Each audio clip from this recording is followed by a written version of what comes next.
Precious Lord, take my hand, lead me on, help me stand.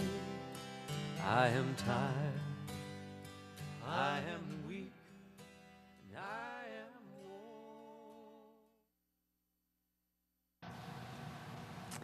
This is your bladder, and this is your baby right here. He's jumping for you. Look at him. Wow, I can't believe how developed he is. Look at him move. Yeah, he's been well developed since 8 weeks. He's had all his parts. Look at him. Oh, look at you. How come I can't feel that? You won't until the 4th month, but he's been moving in there since 8 weeks. He's got a whole lot of room in the womb to move, and with all that fluid, they're able to move around, do somersaults. You know, look at him. Do you believe it? You're going to have your hands full, girl. Look at that.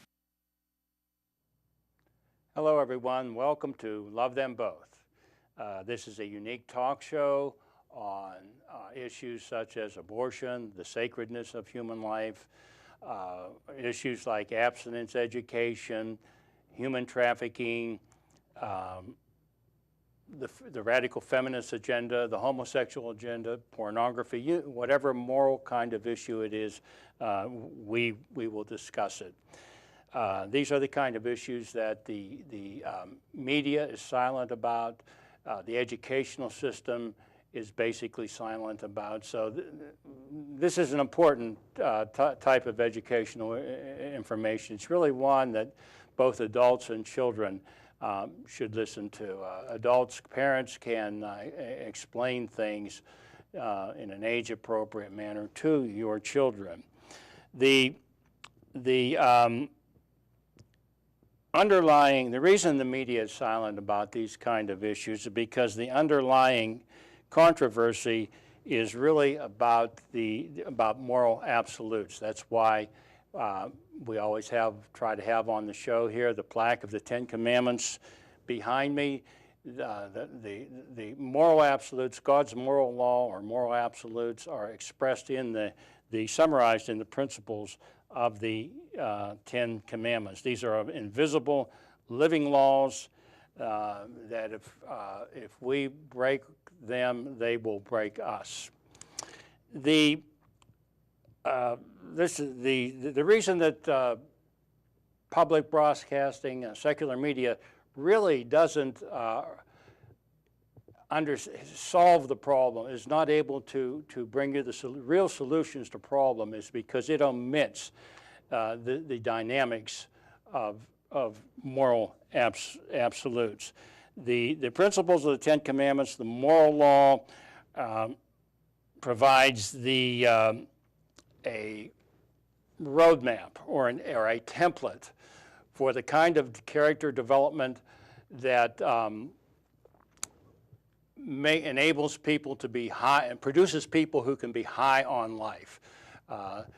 The moral law provides a template for learning the freedoms, achieving the kind of freedom that comes from self-control, and ultimately knowing pointing to God and God's real purposes in life. This is the kind of education that's missing from secular education. The moral law also provides a blueprint or the infrastructure for societies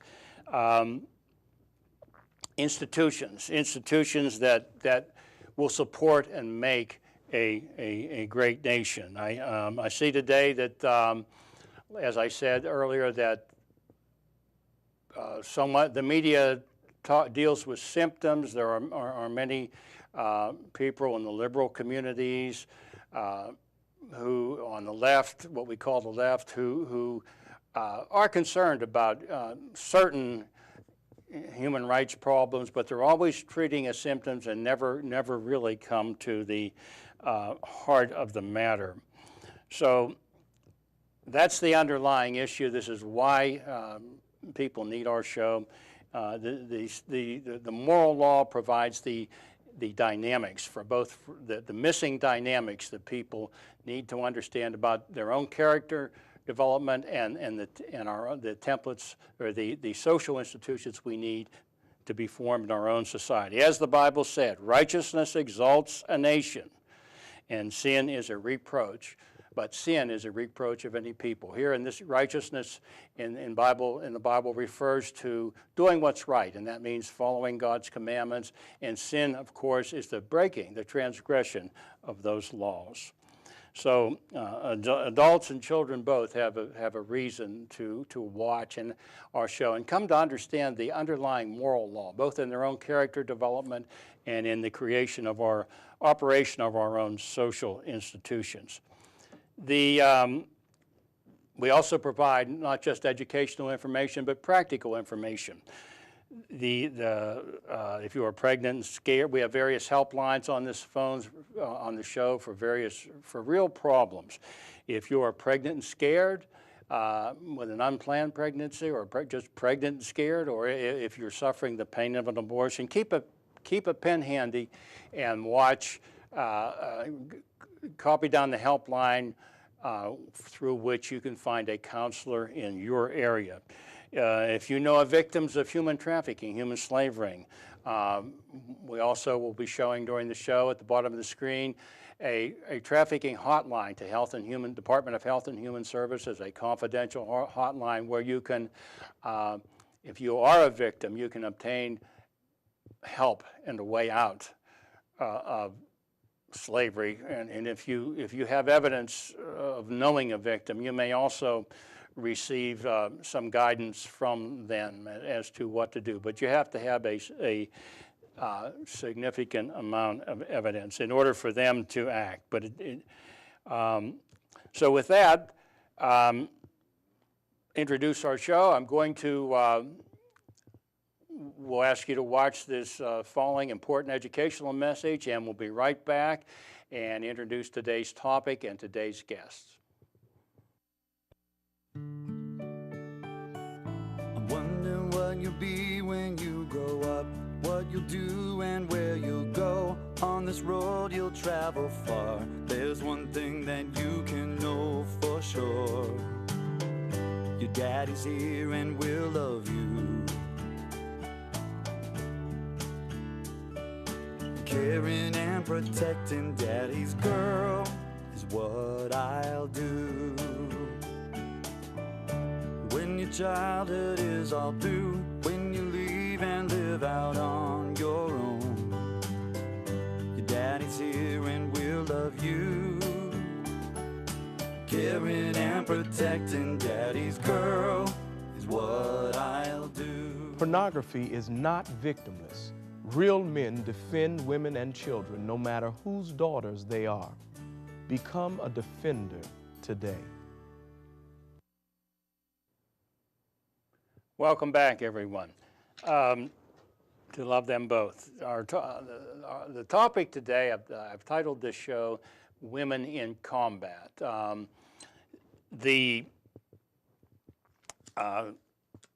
It's a subject that we all should be concerned about it, and need to know about it. And today, radical feminist groups are trying to push their social engineering into our own military, United States military, and get women into combat and otherwise try to erase any differences between, I suppose, male and female roles. And while we're certainly concerned about this, because we don't believe that women we believe that this is unfair to women, and they should not be treated this way, and our cultural values are not to treat them this way. And we're very much concerned about that point, but it also affects other things. This social engineering that the radical feminists and the homosexual activists are trying to push into the military, which can affect military readiness. Not only the women, but the state of military readiness itself. And this is important because it's dramatized. This show's being taped just days after the Russian army rolled into the small Republic of Georgia. South on the southern wing of the southern side, border of the Soviet Union, or of Russia, a very small republic unable to withstand this invasion. It's much like reminiscent of when the Soviet Union rolled into Hungary and put down the Hungarian rebellions in around 1956. Which was a very tragic thing. But really, the United States and NATO, if we have to be honest about it, it appears to us that their level of military readiness has really been caught by surprise here. The United States is involved in 2 wars, in Afghanistan and Iraq. NATO, which is culturally adrift, the nations of Western Europe are culturally adrift and lacking the kind of character they used to have following World War II when they were based on the Christian ethic. But they're now receiving oil from through a pipeline across Europe from Russia. So, if NATO is to confront Russia, they're going to have to deal with the fact that Russia is now the supplier of their oil, and this is the kind of the fix we've kind of gotten ourselves into by letting down on military readiness. In the United States, the liberal environmentalists and today's Democratic, with their allies in the today's Democratic Party, are keeping America, the United States, likewise dependent to a level of 70% dependency on foreign oil. And this is going to affect our military readiness. So, although our topic and show is entitled Women in Combat today, and we're concerned about that, it's going to, this kind of social engineering is going to affect other things. And our guest today is a leader, an expert in the field. Our guest is Elaine Donnelly. She's president of the Center of Military Readiness, a leading nonprofit educational organization in Washington, D.C. and Congress.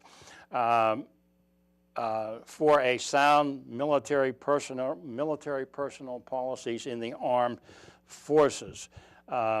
Elaine Donnelly was a member of the Pentagon's Advisory Commission on Women in the Services from 1984 through 1986, and a member in 1992 of the Presidential Commission on Assignment of Women in the armed services. And she's going to speak to us here today, talk with us, and enlighten us on some of these issues. Hello, Elaine. Can you hear me? It's nice to talk to you. Thank you. We're honored to have you. Elaine, as I said, works in Washington, D.C. In fact, she just days ago also testified, what was it, before the House Armed Services Committee? Yes, on the issue of homosexuals in the military. Okay. Well, we have several areas we might talk about. Let me ask you first about the defense advice. I saw on your website about this social engineering, that there's even a Defense Advisory Committee on Women in the Services operated by radical feminists in the Pentagon. Can you tell us about that? Well, I was a member of this advisory committee in the 1980s. I was appointed by Caspar Weinberger during the Reagan administration. And the committee was set up to assist and advocate for women in the military. I do support women in the military. However, especially in the Clinton years, this particular committee began pushing very, very hard to force female soldiers into direct ground combat units. Those are the ones that directly engage the enemy with deliberate offensive action. It's more than being in harm's way. We successfully mobilized against that committee and insisted that the Bush administration change its mandate and its charter, and that was done.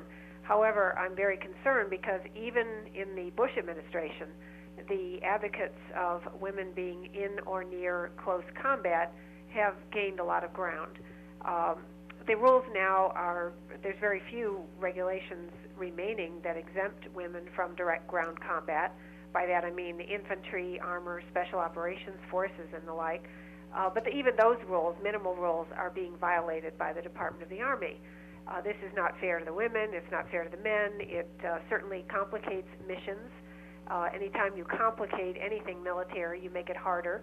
And there's really no justification for this, because there's a law that says if the Army wants to change the rules, they have to notify Congress in advance. That has not been done. We've been chronicling this problem for quite some time.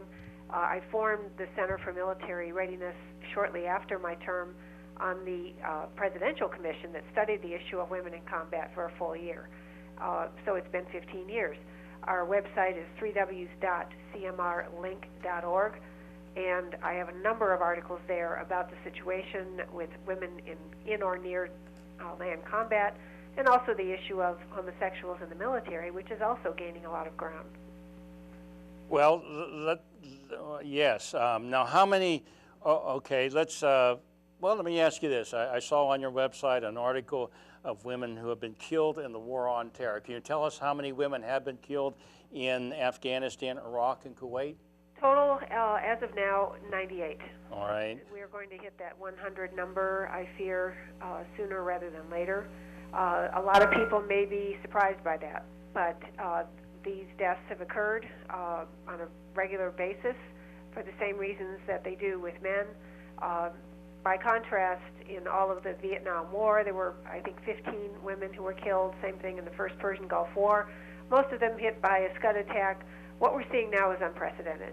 Our female soldiers are indeed in harm's way, and we honor and respect their service and their willingness to put themselves in harm's way. But I don't think it's right for the Pentagon to, in effect, ignore the rules, redefine them, violate them, do so without authorization by the Secretary of Defense and without the notice to Congress that is required by law. Now, let me understand and see if I'm correct. Well, first of all, let me mention, I feel that the first woman, the American Indian who was killed in Iraq, was a good example, not because she was the first one, because her case, I thought, illustrated both the absurdity of this and the injustice of this, not only to herself but to other people. What was that? PFC? How do you Piesta? Lori Piesta. Yeah, and about her. A Hopi American Indian. Yes. She was raising 2 children alone. She was a single mother of 2 children. Yes. And she was. Do you know how she was drawn into the combat? Well, she was part of a maintenance unit together with Jessica Lynch, whose name we all remember, because Jessica Lynch and Lori Piesta and a third soldier, Shoshana Johnson, were captured in the very early days of the war in Iraq. When I heard that there was a maintenance unit that was captured, a number of soldiers captured, I knew there would be at least one woman in that group. There were those 3. Unfortunately, Lori Piesta did not survive that experience. She was killed and ended up in a shallow grave, and on the day that Jessica Lynch was rescued, they found the body of Lori Piesta in that shallow grave near the hospital where Jessica Lynch had been. Now, why were they there? Because in 1994, regulations changed, saying that a high risk of capture would no longer be a factor in where women would be assigned. That was a very revolutionary change right there, and I predicted at the time that this would certainly cause more casualties for women in future wars. But nothing really happened for 9 years until that early assault on Baghdad in 2003. So the result has been those were the first 3 women who were affected. Actually, prior to them, there were a few that were killed in Afghanistan. The number now is approaching 100. Some of these stories are quite tragic, but a lot of people don't hear them because they're only reported in the hometown newspapers, and the Pentagon does not highlight or in any way track the number of female casualties. So there is a silence on this, and this is one of the reasons why we want to talk about it more.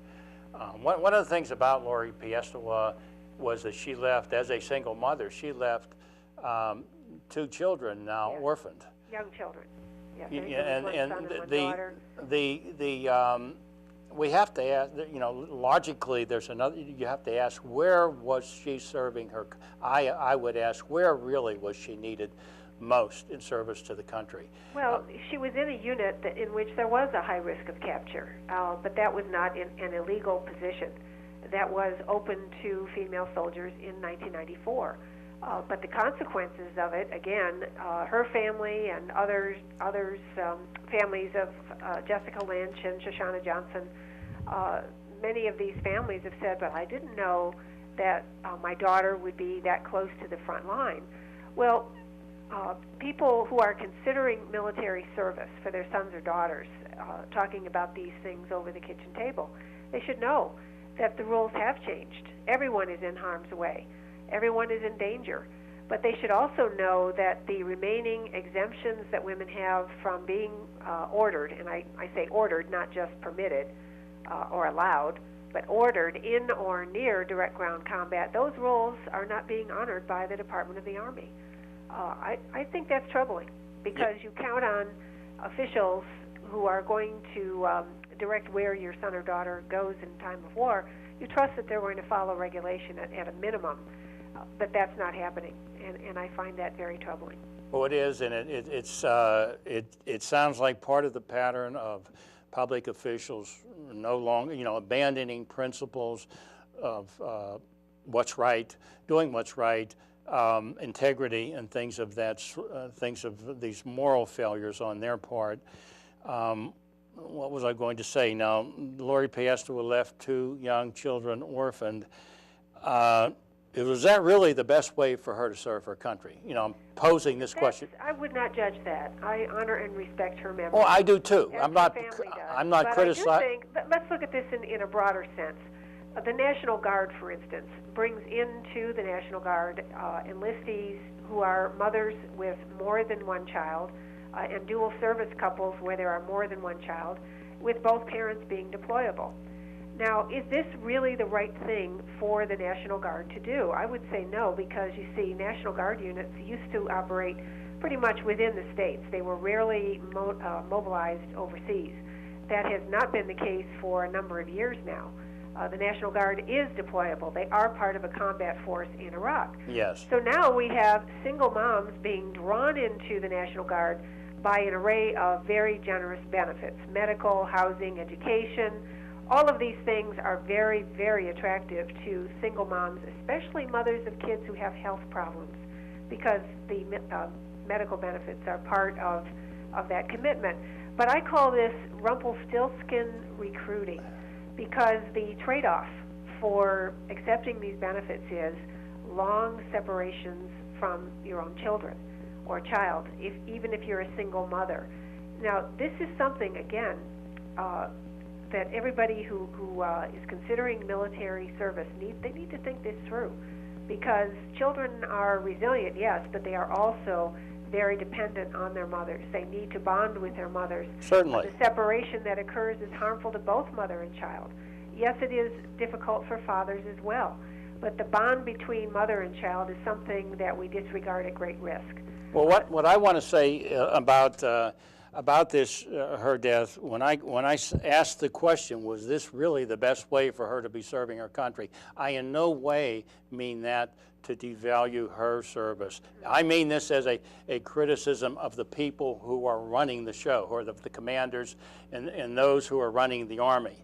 I would prefer that we have rules, regulations that are honored in a way so that women can serve our country. All right, but so that they can be part of a war effort, but not under the circumstances where they're treated like men, where they are considered interchangeable with men in these close combat units.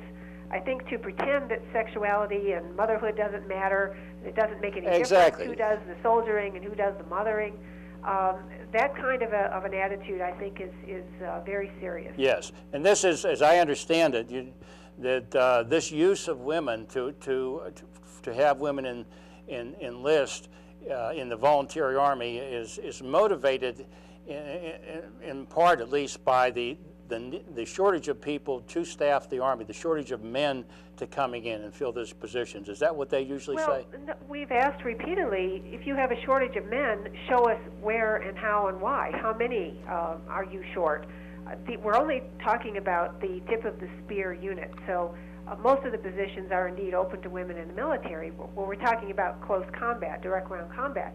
But the Army has not produced those figures, And if they are not able to bring in sufficient men for the combat arms, then the people responsible for recruiting should be held accountable. Right. That Quite is frankly, who, there ought to be some heads rolled at the Pentagon. that is who is accountable. It's the commanders, it's the high-level civilian administrators, Secretary of Defense, and so forth. I'm going to have to interrupt you here. We need to take a break for 2 important educational messages, and we'll be right back to continue the interview.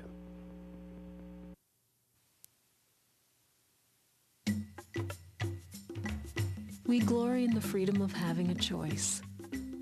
It's something we fiercely defend. After all, it's how we control our destiny. Yet not all the choices we make are good for us, or for others. And so the true glory of any choice has always been measured by what happens as a result of it. A message from Life Choices. When I found out I was pregnant, I thought I would lose my job. My boyfriend told me to choose between him and the baby. I worried about staying in school. I was already struggling to care for one child. My parents told me I wasn't ready to be a mom, so I had an abortion. I had physical problems afterwards. I went from relationship to relationship. I hated myself. I started to have nightmares. I cried when I saw a pregnant woman. I tried to commit suicide. Couldn't bond with the child I later had. I tried to numb my pain with alcohol. I struggled with depression. I had trouble conceiving again. You see, abortion didn't solve our problems. It just created different ones. Each of us thought we were the only ones struggling afterward. Now we realize many women regret their choice. That's why we are silent no more. We found help and healing, and you can too. Call or go online today. Welcome back, everyone, to Love Them Both. We're interviewing today, we're privileged to interview today Elaine Donnelly, president of the Center for Military Readiness, the leading nonprofit in Washington, dealing with I'm looking for the exact definition of it here, deals with educational organization in Washington and Congress for sound military personnel policies in the armed forces. There are troubling issues such as women in combat we've been discussing, and also the homosexual activists are now attempting to use the military as an input, an in or springboard, or an in to society for their agenda too, all without regard to moral responsibility and also to the responsibility to the effect on on the welfare of the military readiness itself. Maybe we could, before the interview's over, try to touch on the homosexual thrust, but also before we get there, can you mention any things about I'll ask you a question in a minute of how this is affecting military training and the women in combat and the women in the military, how it's being implemented in training and other factors. Well, in training, the myth persists that male and female soldiers are doing the same thing. Actually, they're not, because female soldiers are graded differently. What is considered equal effort is given the same score as equal results. There is a big difference, though, because everyone knows there's no gender norming on the battlefield, and if men are able to lift more, run longer, have more visible endurance, and all of the things that are important for a combat soldier, the female soldiers are given higher scores anyway, which creates the illusion of equality. And I hasten to add, it's not the women's fault. It's the policymakers that do this, but quite often men inappropriately take out their resentment on the female soldiers. I've heard this because, women have gotten the brunt of it, especially when they are placed in units that are supposed to be all male, that are required to be all male by regulation. So the situation is really not good. And my recommendation to parents and young people considering military service, you need to look at this, because it may not be the best the best occupation for the future, even though the benefits can be very good, and we need good people for our military, but you need to know what you're getting into. Okay. I saw something on your website about co-ed basic training, and you mentioned, okay, you were talking about gender norms theory. What about co-ed barracks and tents?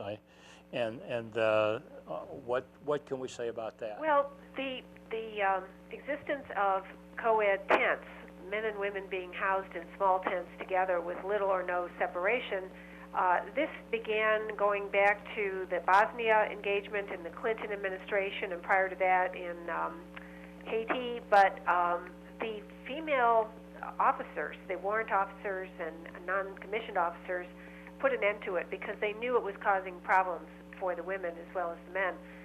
There have been some scattered reports that the same thing is happening in Iraq, although now that we've been there for such a long time, most of the military bases do have separation between men and women. However, now we have a different kind of thing that people are talking about, forced cohabitation with homosexuals. If the law regarding homosexual conduct is repealed, which Democrats and a number of liberals in Congress are preparing to do after the next election, that means the new policy would be forced cohabitation 24/7 in all military occupations. It would be tantamount to having men in the same private areas with women constantly, whether they like it or not. And if you make it a civil rights issue, then you're saying that there should be zero tolerance of dissent. That means anyone who disagrees would be denied promotions. They would be eventually dismissed from the Army, or they would be forced to leave. They would leave on their own if they have no other recourse. That could have serious consequences for our military. And that's why a lot of people are very concerned about this drive to repeal the law on gays in the military. Yes, in both of these instances of using the military to advance either the radical feminist social agenda or the homosexual social agenda, it is. I find it so irresponsible, and that they're unwilling to put the needs of the military readiness and the well-being and readiness of the armed forces themselves above these issues, above these their own self-interested issues. I think on your website you put it well. The armed forces should not be used for political purposes or social experiments that needlessly elevate risk and detract from readiness and degrade American cultural values. And even in this interview, if I could go back and ask you how you put that you were saying that something to the effect, I thought you put it very well, that anything that detracts from, in combat in the military, you have to have a high level of readiness, and anything that, how did you say that, detracts from that is the wrong direction? Well, you can summarize it in one sentence. Equal opportunity in the military is important, but if there is a conflict between equal opportunity and the needs of the military should come first. That's a very simple statement. It's a statement of priorities. But there are those who say that in the case of women in combat and gays in the military, careers and equal opportunity ought to be the primary thing. Yes. So that's where most of these issues begin. We have to decide what our priorities are. Needs of the military comes first, consistent with American cultural values. And the reason we put that in there is because you could have a very efficient way to deal with the enemy or attack the enemy. You could do it as we see in Iraq and in some areas of the Middle East where female suicide bombers now are in death achieving equality in a gruesome way. That kind of equality, that kind of degradation of women, that is beneath the cultural values that we have in this country. Let me just interject here. We have about 2 minutes left in your 30-minute interview, so if I just want to point that out to you. If you want to, gear your comments, anything you would like to say to wrap up in two remaining minutes. Yes. Well, the point is that the military is a very unique institution. It has a special culture. It is unlike the rest of the civilian world. It is up to civilians to defend the culture of that military. That's why Congress needs to exercise oversight. The issue of women in combat is important. The issue of homosexuals in the military is important. But individuals should tell their members of Congress what they expect. If they would like to help, our website is www.cmrlink.org. And you'll also find there a petition called AmericansForTheMilitary.com. If you sign on to that petition, we will be in touch and let you know what needs to be done next. It's the only military we have, and it's up to us as civilians and patriots to defend it. Yes, again, I'd like to say that military operations, military life requires concentration, and anything, it makes a lot of sense that anything that detracts from that concentration, that focus, is going to be detrimental to military readiness and military life. And certainly women in the combat and in strange, pressurized, distracting situations in the military will detract, and homosexuality can too. Well, we're just about to the end of your allotted 30 minutes here, and I want to thank you so much well, you're very welcome. for being on today. And we've been putting your website on the screen. So we hope people can read the very interesting information on your website about women in contact, about these issues. Very easy to understand, so I recommend that people go there. Thank you, and we'll let you sign off now. Okay, thanks very much, and I appreciate the fact that you care about these issues. Thank you. Well, that was Elaine Donnelly, the president. We're honored to have her as the president of a national leader, the president of the Center for Military Readiness in Washington, D.C. As I said, she just spoke. She was a witness at I believe it was the House Armed Services Committee on the really kind of a bogus attempt to bring back gays in the military, bring up the gays in the military issue again, to the detriment of the armed forces of the United States. These are very serious times we live in for the military. The public PBS, Public Broadcasting System, aired a program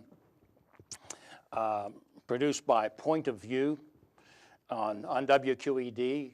It's Pittsburgh, affiliate in the Pittsburgh area, in the recent past, several weeks ago, about the tragic shooting death of a 7 or 18-year-old Hispanic young man, Esquiel Hernandez, I believe it's pronounced, by a U.S. Marine or U.S. Marines in an incident at the Mexican border.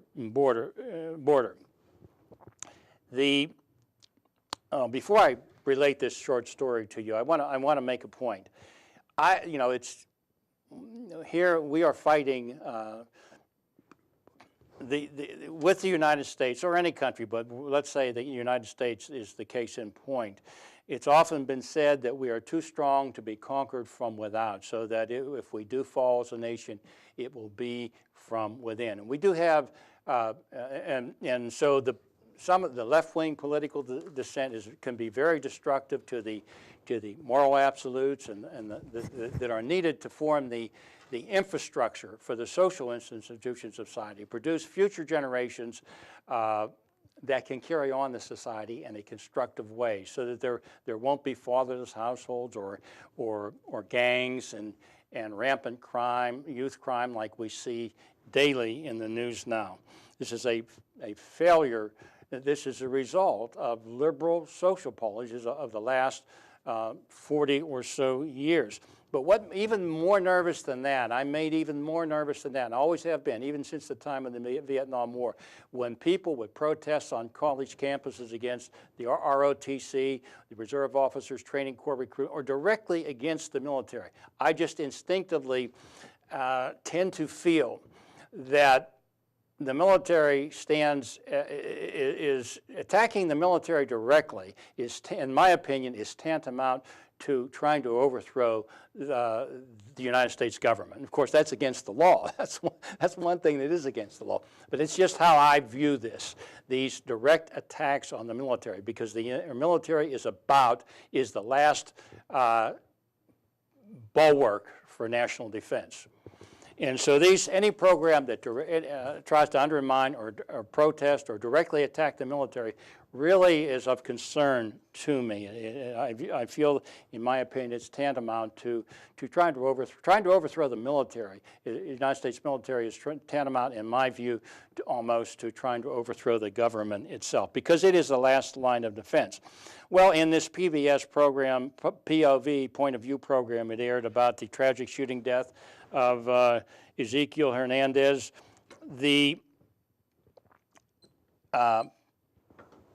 The program was presented in such a way as to evoke sympathy for the victim. And it is a tragic incident. This was a young person, man. He was shot by several young men who were Marines themselves, young men themselves.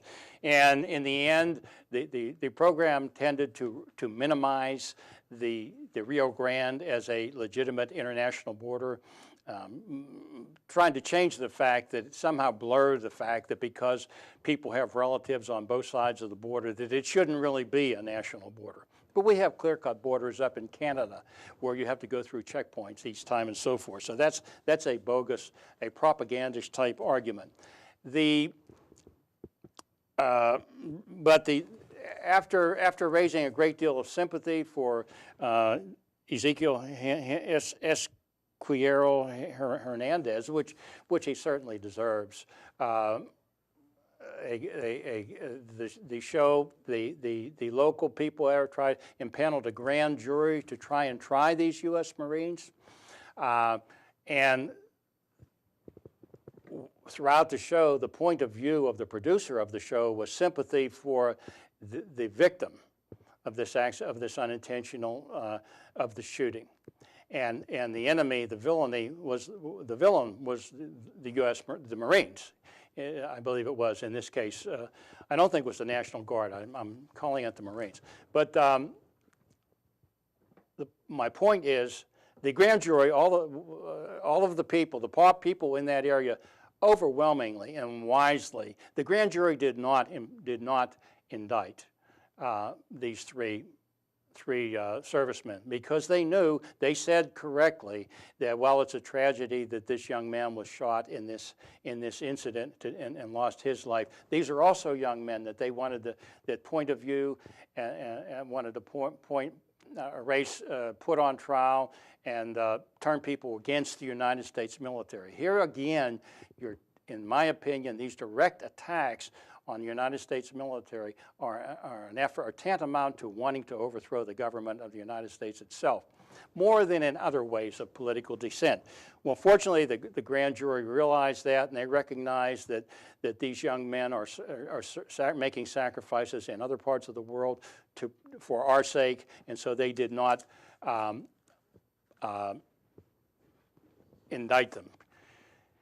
And the military prevailed and remained intact in that case. If the grand jury had, if the grand jury had indicted them, this would set a precedent for the civilian courts meddling in military affairs, in the military, and in turn hamstringing the military. Do the civilian courts really do anything right? Do they do anything well? Do you want judges in black robes running military cases too? I don't. But you could easily see how getting civilian courts involved in military affairs would hamstring the military and bring down national defense itself. I criticize public broadcasting for airing a show of this type. I know they're trying to air two-sided controversial subject, but this, in my opinion, is close to advocating the undermining and overthrowing the military is close to overthrowing the government, attacking the government itself.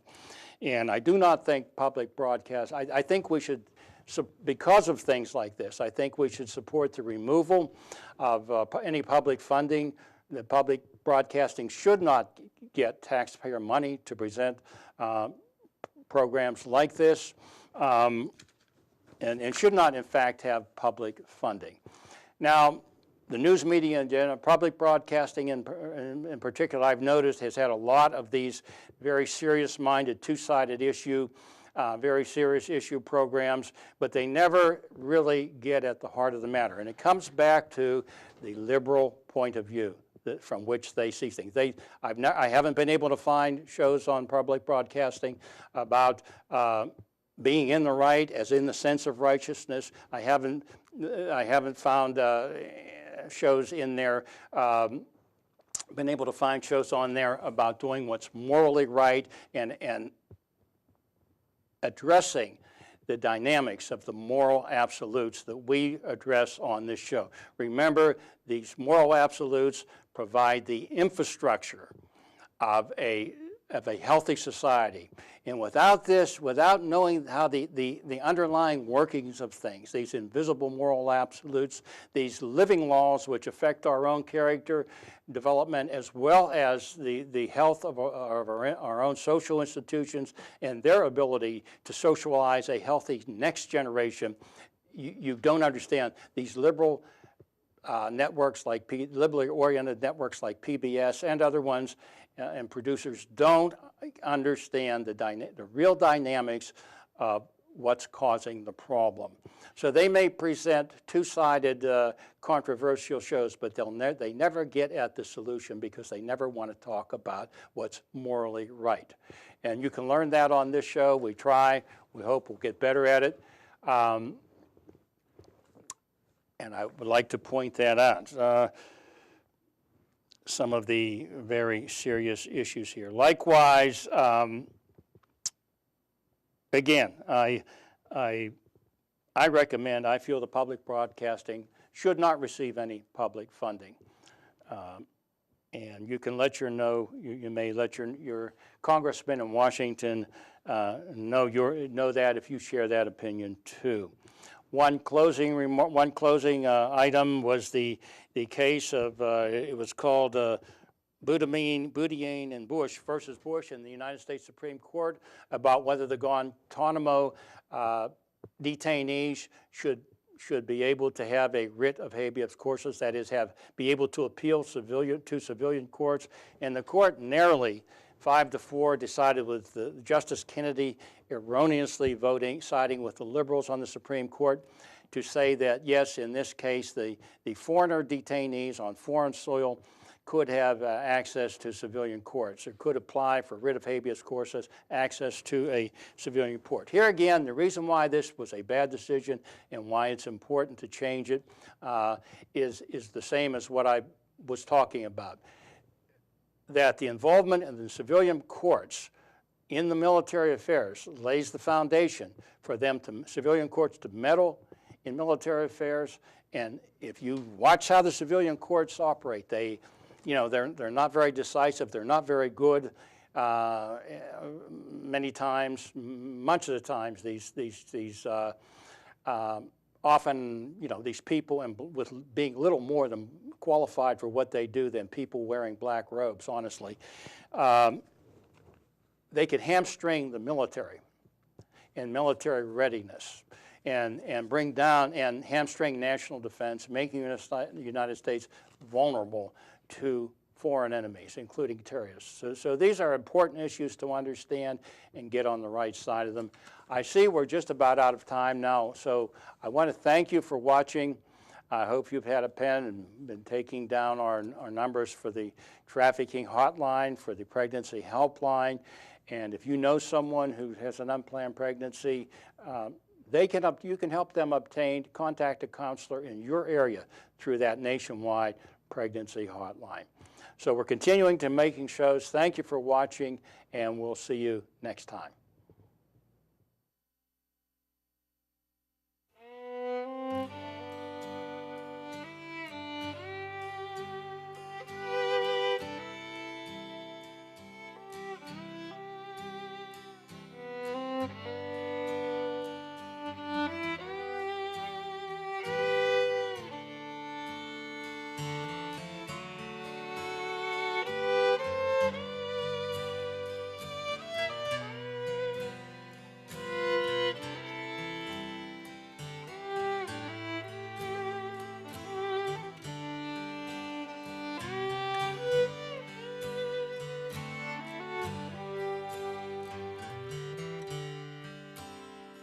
Precious Lord, take my hand, lead me on, help me stand. I am tired, I am weak, and I am worn. Through the storm, through the night, lead me on to the light. Take my hand, precious Lord, lead me home.